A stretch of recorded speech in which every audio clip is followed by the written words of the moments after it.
Today on the Adrenaline Barbecue Company, we're cooking up a test. We're going to find out whether the Weber baskets or the Slow N Sear cooks more evenly at baking temperatures.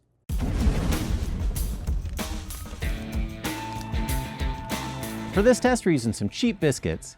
The reason why these biscuits work so well is because small changes in temperature will make a big difference in the color of the biscuit when it comes out. You might have some biscuits that are raw and other biscuits that are completely burnt, all within the same cooker. So it's a great test to do, and let me show you how I set it up. To start the test, I lit 3/4 of a chimney of charcoal in order to get the kettles to 350 degrees Fahrenheit. In the Weber baskets, I alternated back and forth, putting a little bit of charcoal in each one in an effort to keep them both even and to keep the heat as even as possible. It was about now when I remember thinking that I wished these baskets were just a little bit bigger so I didn't have to mess with this. I'm using the standard Weber grates in both kettles. The process in the Slow N Sear was a lot easier to make an even layer of heat, and it took about half the time as the Weber baskets.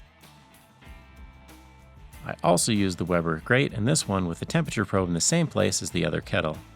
I put the biscuits in an interesting pattern to make sure that I could get it from side to side and front to back to see if there are any temperature differences between the two. And while these were cooking, I brought out my heat sensing camera, and I'm going to show that at the end of the video. After 15 minutes of cooking at 350 degrees Fahrenheit, it was time to take the biscuits off of the Weber baskets, as well as the Slow N Sear, and we could already see the differences between the two, but they're even more apparent when you see them side by side. The Weber baskets had some that were golden brown, and the ones in the back didn't brown at all, but the ones up front ended up burning in the part that was facing the fire. So here's an image of the biscuit that cooked most unevenly on the Slow N Sear. It was a little bit darker on one side, but most of them came out pretty even all the way around, which is a big difference in what you saw on the Weber baskets.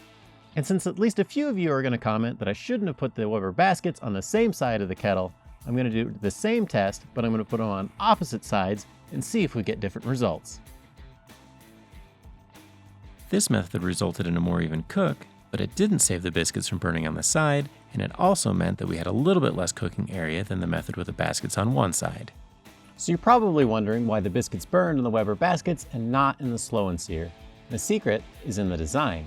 The Slow N Sear has this metal wall right here that blocks the radiant heat or redirects it up to the lid of the kettle, whereas the Weber baskets have these nice holes which are good for airflow, but it lets all of that radiant heat out and points it right at that side of the biscuits. The Slow N Sear works even better at low and slow temperatures when you've got the water reservoir filled because it blocks even more of that radiant heat.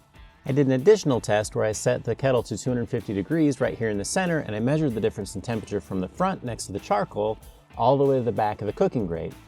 And the Slow N Sear had a difference between the front and the back of about 10 degrees, but the Weber baskets had a difference of 35. And that difference is huge over a long cook. Now, while those results are pretty interesting, I don't want to stop there, and so I'm going to show you the results from doing the heat sensing camera right here. The different colors in the image represent a range of temperatures. Red is hotter than yellow, and it gets colder as you go from green to blue. Try and guess which image is the Slow N Sear. The left image is the Slow N Sear and has much less variation across the cooking grate, shown here. You can also see how the baskets didn't block the radiant heat that burned those biscuits.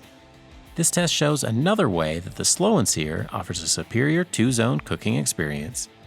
Now, if you can see that big of a difference between the two in 15 minutes with a set of biscuits, imagine the difference that you'd see when you're cooking a brisket or a pork butt for 10 or 12 hours. Those differences could be huge. And so what that even cooking means from the Slow N Sear is that you're not going to have to turn your meat, and suddenly you have a lot more time on your hands and you can leave the kettle to do its work.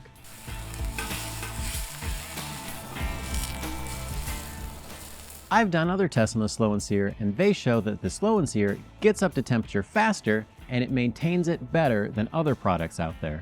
So not only are you going to get more consistent results with the Slow N Sear, it's going to save you time too.